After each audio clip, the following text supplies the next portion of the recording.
ಒಂದು ದೇಶವನ್ನ ಸೋಲಿಸಬೇಕಂದ್ರೆ ಯುದ್ಧ ಮಾಡಲೇಬೇಕು ಅಂತೇನಿಲ್ಲ.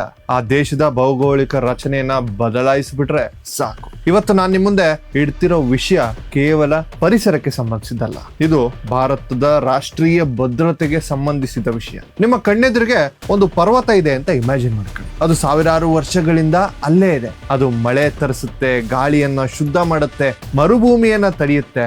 ಆದ್ರೆ ನವೆಂಬರ್ 2025ರಲ್ಲಿ ದೆಹಲಿಯ AC ರೂಮ್ಗಳಲ್ಲಿ ಕುಳಿತ ಕೆಲವು ತಜ್ಞರು ಮತ್ತು ಬುದ್ಧಿಜೀವಿಗಳು ಒಂದು ನಿರ್ಧಾರಕ್ಕೆ ಬರ್ತಾರೆ. ಅದೇನಂದ್ರೆ ಈ ಬೆಟ್ಟ ಇನ್ ಮುಂದೆ ಬೆಟ್ಟ ಅಲ್ಲ, ಯಾಕೆ ಅಂದ್ರೆ ಅದರ ಎತ್ತರ 100 ಮೀಟರ್ಗಿಂತ ಕಡಿಮೆ ಇದೆ. ಹೌದು ಸ್ನೇಹಿತರೆ, ನೀವು ಕೇಳ್ತಿರೋದು ಸತ್ಯ. 100 ಮೀಟರ್ ರೂಲ್, 100 ಮೀಟರ್ ರೂಲ್. ಈ ಒಂದೇ ಒಂದು ರೂಲ್ ಹಿಮಾಲಯಕ್ಕಿಂತಲೂ ಹಳೆಯದಾದ ಭಾರತದ ಅತ್ಯಂತ ಪ್ರಾಚೀನ ಪರ್ವತ ಶ್ರೇಣಿ ಅರಾವಳಿಯ ಮರಣ ಶಾಸನವನ್ನ ಬರೆಯುತ್ತಾ ಇದೆ. ಇದು ಅಭಿವೃದ್ಧಿಯ ಹೆಸರಿನಲ್ಲಿ ನಡೀತಿರುವ ದರೋಡೆಯೋ ಅಥವಾ ರಿಯಲ್ ಎಸ್ಟೇಟ್ ಮಾಫಿಯಾಗೆ ಭಾರತದ ಶ್ವಾಸಕೋಶವನ್ನೇ ಮಾರಾಟ ಮಾಡುವ ಸಂಚೋ? ಇವತ್ತಿನ ವಿಡಿಯೋದಲ್ಲಿ ಪ್ರತಿಯೊಂದನ್ನು ಕೂಡ ತಿಳ್ಕೊಳ್ಳೋಣ. ಅರಾವಳಿ ಹಗರಣದ ಎಳೆಯನ್ನು ಕೂಡ ಬಿಚ್ಚಿಡ್ತೇನೆ. ಇದು ಆಪರೇಷನ್ ಅರಾವಳಿ. ಮೊದಲು ಈ ವಿವಾದದ ಮೂಲ ಏನು ಅಂತ ಅರ್ಥ ಮಾಡಿಕೊಳ್ಳೋಣ. ವಿಷಯ ಬಹಳ ಸಿಂಪಲ್, ಆದ್ರೆ ಇದರ ಪರಿಣಾಮ ಒಂದು ಅಣು ಬಾಂಬ್ನಷ್ಟು ಡೇಂಜರಸ್. ಕೇಂದ್ರ ಪರಿಸರ ಸಚಿವಾಲಯ MOEFCC ನೇಮಿಸಿದ ಸಮಿತಿ ಸುಪ್ರೀಂ ಕೋರ್ಟ್ ಮುಂದೆ ಒಂದು ವರದಿಯನ್ನ ಇಡುತ್ತೆ. ಅದರಲ್ಲಿ ಅರಾವಳಿ ಬೆಟ್ಟಗಳನ್ನ ಗುರುತಿಸಲು ಒಂದು ಹೊಸ ವ್ಯಾಖ್ಯಾನವನ್ನ ಕೊಡ್ತಾರೆ. ಅದೇನಂದ್ರೆ ಯಾವ ಬೆಟ್ಟ ಸ್ಥಳೀಯ ಮಟ್ಟದಿಂದ ಅಂದ್ರೆ ಲೋಕಲ್ ಗ್ರೌಂಡ್ ಲೆವೆಲ್ ಇಂದ 100 ಮೀಟರ್ಗಿಂತ ಹೆಚ್ಚು ಎತ್ತರ ಇದೆಯೋ ಅದು ಮಾತ್ರ ಅರಾವಳಿ ಬೆಟ್ಟ. ಅದಕ್ಕಿಂತ ಕಡಿಮೆ ಇದ್ರೆ ಅದು ಕೇವಲ ಭೂಮಿ. ಇದರ ಅರ್ಥ ಏನು ಗೊತ್ತಾ?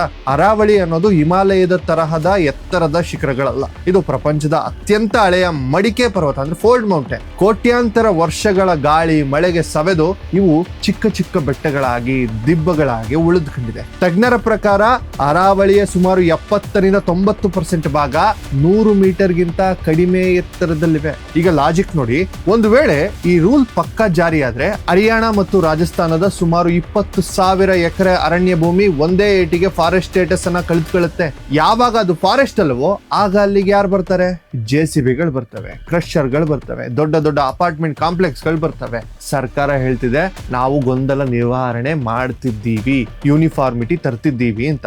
ಆದ್ರೆ ಗ್ರೌಂಡ್ ರಿಯಾಲಿಟಿ ಏನು? ಇದು ಬಿಲ್ಡರ್ ಗಳಿಗೆ ರೆಡ್ ಕಾರ್ಪೆಟ್ ವೆಲ್ಕಮ್. ಒಂದು ಬೆಟ್ಟವಾಗಿ ಉಳಿಬೇಕು ಅಂದ್ರೆ ಅದಕ್ಕೆ ಸರ್ಟಿಫಿಕೇಟ್ ಬೇಕಾ? ಎತ್ತರದ ಅಳತೆ ಗೋಲು ಬೇಕಾ? ಪ್ರಕೃತಿಯನ್ನ ಅಳಿಯೋಕೆ ಯೂರಿಯಾ. ಇಲ್ಲಿ ಒಂದು ಉರ್ದು ಪದ ಇದೆ, ಇದನ್ನ ನೀವು ಅರ್ಥ ಮಾಡ್ಕೊಳ್ಬೇಕು. ಗೈರ್ ಮುಮ್ಕಿನ್ ಪಹಾರ್ ಅಂದ್ರೆ ಕೃಷಿ ಮಾಡಲು ಸಾಧ್ಯವಿಲ್ಲದ ಬೆಟ್ಟದ ಜಾಗ. ಹರಿಯಾಣದಲ್ಲಿ ಸಾವಿರಾರು ಎಕರೆ ಭೂಮಿ ಈ ಕೆಟಗರಿಗೆ ಬರುತ್ತೆ. 1996ರ ಸುಪ್ರೀಂ ಕೋರ್ಟ್ ನ ಗೋದವರ್ಮನ್ ಜಡ್ಜ್ಮೆಂಟ್ ಪ್ರಕಾರ ಕಾಡಿನ ತರಹ ಕಾಣುವ ಯಾವುದೇ ಜಾಗವನ್ನ ಕಾಡು ಅಂತಾನೆ ಪರಿಗಣಿಸಬೇಕು ಅಂತ ಹೇಳಿತ್ತು. ಆದ್ರೆ ಈ ಹೊಸ 100 ಮೀಟರ್ ರೂಲ್ ಬಂದ್ರೆ ಈ ಗೈರ್ ಮುಮ್ಕಿನ್ ಪಹಾರ್ ಜಾಗಗಳೆಲ್ಲವೂ ಕಾಡು ಪಟ್ಟಿಯಿಂದ ಹೊರಗೆ ಬರ್ತವೆ. ಯಾರಿಗೆ ಲಾಭ? ನಾನ್ ನೇರವಾಗಿ ಹೇಳ್ತೀನಿ ಕೇಳಿ. ಗುರ್ಗಾಂವ್ ಮತ್ತು ಫರೀದಾಬಾದ್ ನ ರಿಯಲ್ ಎಸ್ಟೇಟ್ ಮಾಫಿಯಾ. ಈಗಾಗಲೇ ದೆಹಲಿ NCR ನಲ್ಲಿ ಜಾಗದ ಬೆಲೆ ಆಕಾಶ ಮುಟ್ಟಿದೆ. ಬಿಲ್ಡರ್ ಗಳಿಗೆ ಹೊಸ ಜಾಗ ಬೇಕು, ಸಮತಟ್ಟಾದ ಜಾಗ ಸಿಗ್ತಿಲ್ಲ. ಅವರ ಕಣ್ಣಿಗೆ ಬಿದ್ದಿರೋದು ಈ ಅರಾವಳಿ ಬೆಟ್ಟಗಳ ಮೇಲೆ. ಇದು ಬೆಟ್ಟ ಅಲ್ಲ, ಇದು ಬರೀ ಕಲ್ಲು ಬಂಡೆ ಅಂತ ಪ್ರೂವ್ ಮಾಡಿದ್ರೆ ಸಾಕು, ಅಲ್ಲಿ ಐಷಾರಾಮಿ ವಿಲ್ಲಾಗಳು ಕಟ್ಟಬಹುದು, ಫಾರ್ಮ್ ಹೌಸ್ ಗಳನ್ನ ಕಟ್ಟಬಹುದು ಅಂತ ಅವರ ಆಲೋಚನೆ. ನೀವು ಗಮನಿಸಿ, ಇತ್ತೀಚೆಗೆ ಹರಿಯಾಣ ಸರ್ಕಾರ ಅರಾವಳಿ ಸಫಾರಿ ಪಾರ್ಕ್ ಮಾಡ್ತೀವಿ ಅಂತ ಹೇಳ್ತಿದೆ. ಕೇಳೋಕ್ ಚೆನ್ನಾಗಿದೆ, ಆದ್ರೆ ಪರಿಸರವಾದಿಗಳು ಹೇಳ್ತಿರೋದು ಬೇರೆನೆ ಕತೆ. ಸಫಾರಿ ಪಾರ್ಕ್ ಹೆಸರಿನಲ್ಲಿ ಅರಣ್ಯದ ಒಳಗೆ ಹೋಟೆಲ್ಗಳು, ರೆಸಾರ್ಟ್ಗಳು ಬರ್ತಿವೆ. ಪ್ರವಾಸೋದ್ಯಮದ ಹೆಸರಲ್ಲಿ ಕಾಡಿನ ಸ್ವರೂಪವನ್ನೇ ಬದಲಾಯಿಸಲಾಗ್ತಾ ಇದೆ. ಇದು ಅಭಿವೃದ್ಧಿ ಅಲ್ಲ, ಇದು ಅತಿಕ್ರಮಣದ legal version, the legal version of encroachment. ನಾನೊಬ್ಬ ರಾಷ್ಟ್ರೀಯವಾದಿ ಪತ್ರಕರ್ತನಾಗಿ ಮಾತನ್ನು ಹೇಳ್ತಿದ್ದೀನಿ. ಅರಾವಳಿ ನಮ್ಮ ದೇಶದ ನೈಸರ್ಗಿಕ ಗಡಿ ರಕ್ಷಣಾ ಪಡೆ, ನ್ಯಾಚುರಲ್ ಬಾರ್ಡರ್ ಸೆಕ್ಯೂರಿಟಿ ಫೋರ್ಸ್. ಹೇಗೆ ಅಂತ ಕೇಳಬಹುದು. ಪಶ್ಚಿಮದಲ್ಲಿ ಥಾರ್ ಮರುಭೂಮಿ ಅಂದ್ರೆ ಥಾರ್ ಡೆಸರ್ಟ್ ಇದೆ. ಗಾಳಿ ಬೀಸಿದಾಗಲೆಲ್ಲ ಟನ್ಗಟ್ಟಲೆ ಮರಳು ದೆಹಲಿ ಮತ್ತು ಉತ್ತರ ಭಾರತದ ಫಲವತ್ತಾದ ಭೂಮಿಗಳ ಕಡೆಗೆ ತಿರುಗಿ ಬರುತ್ತವೆ, ತೂರ್ಕೊಂಡು ಬರ್ತವೆ. ಈ ಮರುಳಿನ ಬಿರುಗಾಳಿಯನ್ನ ತಡೆದು ನಿಲ್ಲಿಸೋದು ಯಾರು? ಇದೇ ಅರಾವಳಿ ಬೆಟ್ಟಗಳು. ಇದು the great green wall of India. ಈಗ ಈ 100 ಮೀಟರ್ ರೂಲ್ ಹೆಸರಲ್ಲಿ ನೀವು ಚಿಕ್ಕ ಪುಟ್ಟ ಬೆಟ್ಟಗಳನ್ನ ಗುಡ್ಡಗಳನ್ನ ಕೆಡವಿ ಬಿಟ್ರೆ ಏನಾಗುತ್ತೆ ಅಂತ ನಿಮಗನಿಸ್ಬೋದು. ಆ ಗೋಡೆಯಲ್ಲಿ ರಂಧ್ರಗಳಾಗ್ತವೆ.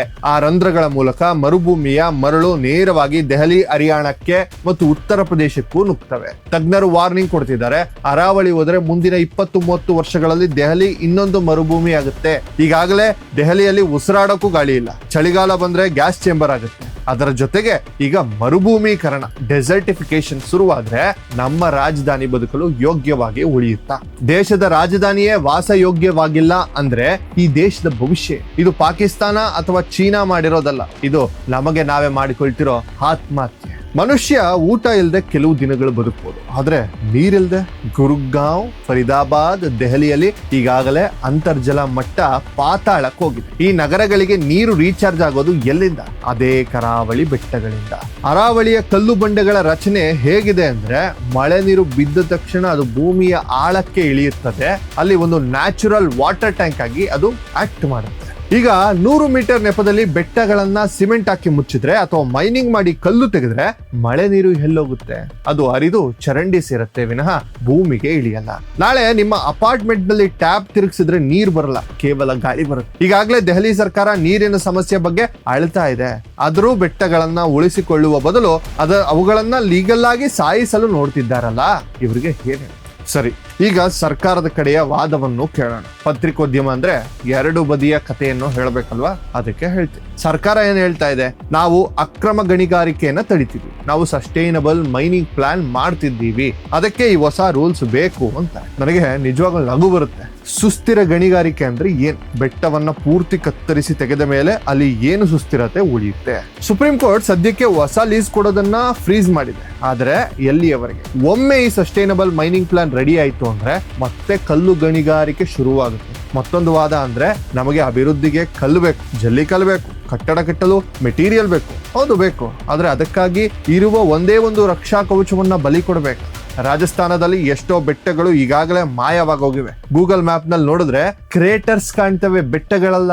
ಕಾನೂನು ಇರೋದು ಜನರಿಗಾಗಿ, ಪ್ರಕೃತಿಗಾಗಿ. ಆದರೆ ಇಲ್ಲಿ ಕಾನೂನನ್ನ ತಿದ್ದಿ ಪ್ರಕೃತಿಯನ್ನ ಲೂಟಿ ಮಾಡೋರಿಗೆ ದಾರಿ ಮಾಡಿಕೊಡ್ಲಾಗ್ತಾ ಇದೆ. ಇದು ಕೇವಲ ಕಾಗದದ ಮೇಲಿರೋ ಯುದ್ಧ ಅಲ್ಲ, ಗ್ರೌಂಡ್ ಲೆವೆಲ್ ನಲ್ಲಿ ನಡೀತಿರೋದು ಗೂಂಡಾಗಿರಿ. ಅಲ್ಲಿ ಮೈನಿಂಗ್ ಮಾಫಿಯಾದ ಆವಡಿ ಎಷ್ಟರ ಮಟ್ಟಿಗಿದೆ ಅಂದ್ರೆ, ಅಲ್ಲಿಗೆ ಹೋಗೋ ಅಧಿಕಾರಿಗಳ ಮೇಲೆ ಲಾರಿ ಹತ್ತಿಸಿ ಕೊಂದಿರೋ ಉದಾಹರಣೆಗಳಿವೆ. ಸಿನಿಮಾ ಶೈಲಿಯಲ್ಲಿ DSP ಸುರೇಂದ್ರ ಸಿಂಗ್ ಅವರು, ನೀವು ಒಂದ್ಸಲ ಗೂಗಲ್ ಮಾಡಿ ನೋಡಿ, ಅಕ್ರಮ ಗಣಿಗಾರಿಕೆ ತಡೆಯೋಕೆ ಹೋದಾಗ ಅವರ ಮೇಲೆ ಡಂಪರ್ ಹತ್ತಿಸಲಾಗಿತ್ತು. ಈಗ ಯೋಚಿಸಿ, ಇಷ್ಟು ಕಠಿಣ ಕಾನೂನು ಇದ್ದಾಗಲೇ ಇವರು ಹೀಗೆ ಮಾಡ್ತಾರೆ ಅಂದ್ರೆ, ನಾಳೆ 100 ಮೀಟರ್ ರೂಲ್, ನಾಳೆ 100 ಮೀಟರ್ಗಿಂತ ಕಡಿಮೆ ಇರೋದು ಬೆಟ್ಟನೇ ಅಲ್ಲ ಅಂತ ಕಾನೂನು ಬಂದ್ರೆ ಇವರು ಸುಮ್ಮನೆ ಇರ್ತಾರ? ಒಂದೇ ರಾತ್ರಿಯಲ್ಲಿ JCB ತಂದು 105 ಮೀಟರ್ ಇರೋ ಬೆಟ್ಟವನ್ನ ಕೆತ್ತಿ 99 ಮೀಟರ್ ಮಾಡಿ, ನೋಡಿ ಸಾರ್ ಇದು ಬೆಟ್ಟ ಅಲ್ಲ ಅಂತ ಹೇಳ್ತಾರೆ. ಇದು ಅತಿಶಯೋಕ್ತಿ ಅಲ್ಲ, ಇದು ನಡೀತಿರೋದು ಸತ್ಯ. ಈ ಹೊಸ ವ್ಯಾಖ್ಯಾನ ಮಾಫಿಯಾಗೆ ಹೊಸ ಬ್ರಹ್ಮಾಸ್ತ್ರವನ್ನ ಕೊಟ್ಟ ಹಾಗೆ. ಅವರು ಇಷ್ಟು ದಿನ ಕದ್ದು ಮುಚ್ಚಿ ಮಾಡ್ತಿದ್ರು, ಇನ್ನು ಮುಂದೆ ರಾಜಾರೋಷವಾಗಿ ಮಾಡ್ತಾರೆ. ಅದಕ್ಕೆ ನಾನು ಹೇಳಿದ್ದು, ಇದು ಆಪರೇಷನ್ ಅರಾವಳಿ, ಇದು ಒಂದು ವ್ಯವಸ್ಥಿತವಾದ ಪ್ಲಾನ್. ಕೆಲವರು ಅಂದ್ಕೊಳ್ಬಹುದು, ಬಿಡಿ ಸಾರ್ ಇದು ದೆಹಲಿಯ ವಿಷಯ, ನಮಗೇನು ಅಂತ. ತಪ್ಪು. ಇವತ್ತು ಅರಾವಳಿಗೆ ಬಂದಿರೋದು ನಾಳೆ ನಮ್ಮ ಪಶ್ಚಿಮ ಘಟ್ಟಗಳಿಗೂ ಬರುತ್ತೆ. ಕಸ್ತೂರಿ ರಂಗನ್ ವರದಿ ಅಂತ ಒಂದು ಸರಿ ಸರ್ಚ್ ಮಾಡಿ ನೋಡಿ, ಎಷ್ಟು ವರ್ಷಗಳಿಂದ ಕಿತ್ತಾಟ ನಡೀತಾ ಇದೆ. ನಾಳೆ ಸರ್ಕಾರ ಬಂದು ಪಶ್ಚಿಮ ಘಟ್ಟ ಅಂದ್ರೆ ಬರೀ 500 ಮೀಟರ್ ಮೇಲಿರೋದು ಮಾತ್ರ, ಉಳಿದಿದ್ದೆಲ್ಲ ಕಾಫಿ ಎಸ್ಟೇಟ್ ಮಾಡ್ಕೊಳ್ಳಿ ಅಂದ್ರೆ ಒಪ್ತೀರಾ? ನಮ್ಮ ಕಾವೇರಿ ಹುಟ್ಟೋದು ಕೊಡಗಿನ ಬೆಟ್ಟಗಳಲ್ಲಿ. ಆ ಬೆಟ್ಟಗಳನ್ನ ನಾಶ ಮಾಡಿದ್ರೆ ಮಂಡ್ಯ, ಮೈಸೂರು, ಬೆಂಗಳೂರಿಗೆ ನೀರೆಲ್ಲಿಂದ ಬರುತ್ತೆ? ಇದು ಒಂದು ಪ್ರೆಸಿಡೆಂಟ್ ಸೆಟ್ ಮಾಡುತ್ತೆ. ಅರಾವಳಿಯಲ್ಲಿ ಈ ರೂಲ್ ಪಾಸ್ ಆದ್ರೆ ಇಡೀ ದೇಶದ ಅರಣ್ಯ ಕಾಯ್ದೆಗಳನ್ನೇ ಸಡಿಲ ಮಾಡ್ತಾರೆ. ಹಾಗಾಗಿ ದೆಹಲಿಯ ಅರಾವಳಿ ಉಳಿದ್ರೆ ಮಾತ್ರ ಕರ್ನಾಟಕದ ಪಶ್ಚಿಮ ಘಟ್ಟ ಉಳಿಯೋಕೆ ಸಾಧ್ಯ. ಇದು ಇಡೀ ಭಾರತದ ಪರಿಸರದ ಹೋರಾಟ.